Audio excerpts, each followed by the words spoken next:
Hi, folks. Welcome to Friday's Coffee with Jesus.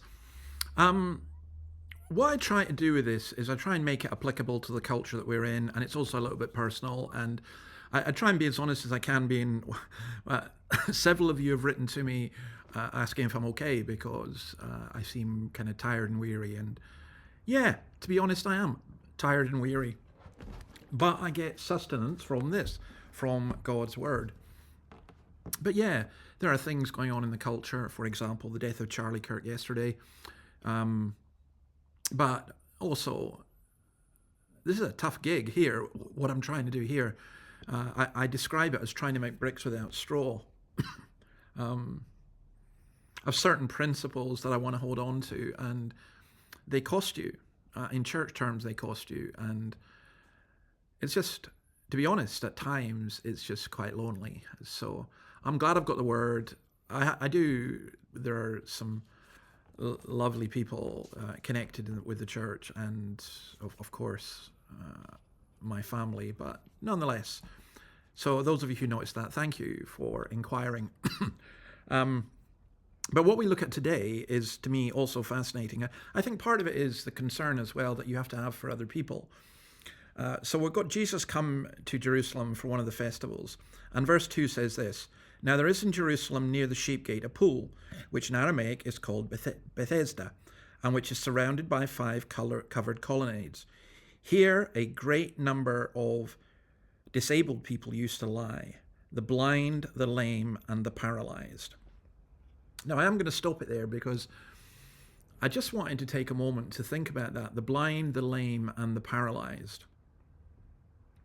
There are cultures, and I think ours is becoming one of them, where those who are disabled, for all that we talk about our notions of equality, are somehow deemed to be lesser human beings.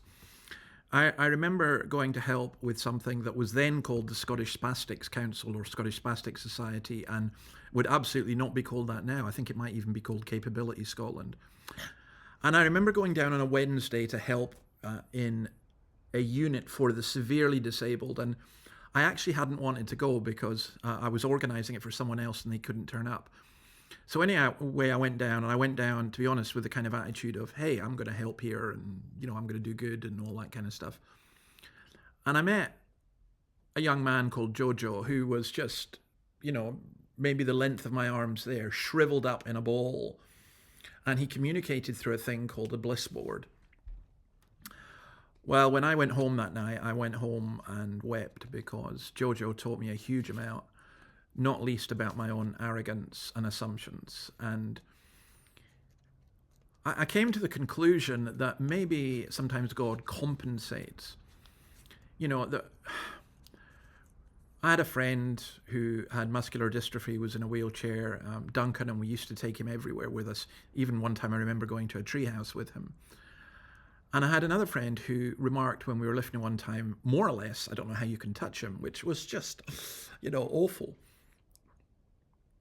But Jesus, he touched the blind and the lame and the paralyzed and those who might have been considered worthless by society. And you might say our society is not like that. Yeah, it is. Our society is like that. You can kill a child in the womb if they're disabled. Well, what is that saying about the life of the disabled? You're saying their life is not worth living. That's what you're saying. There's no way round that logic. And I think maybe in our churches as well, we need to think about whether our churches are, I would say, Bethesdas, that are places where the disabled are genuinely and warmly welcomed. Because we are all equal. We are all equally made in the image of God.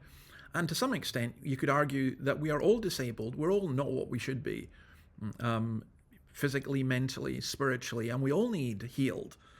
So for me, that's a very important thing. Now, I think I've said more than enough on that, but we'll come on to the man who'd been an invalid for 38 years. But let me leave you with that thought. Is your church a place for people who maybe others in society look down on or reject? God bless you, and see you on Monday. Bye.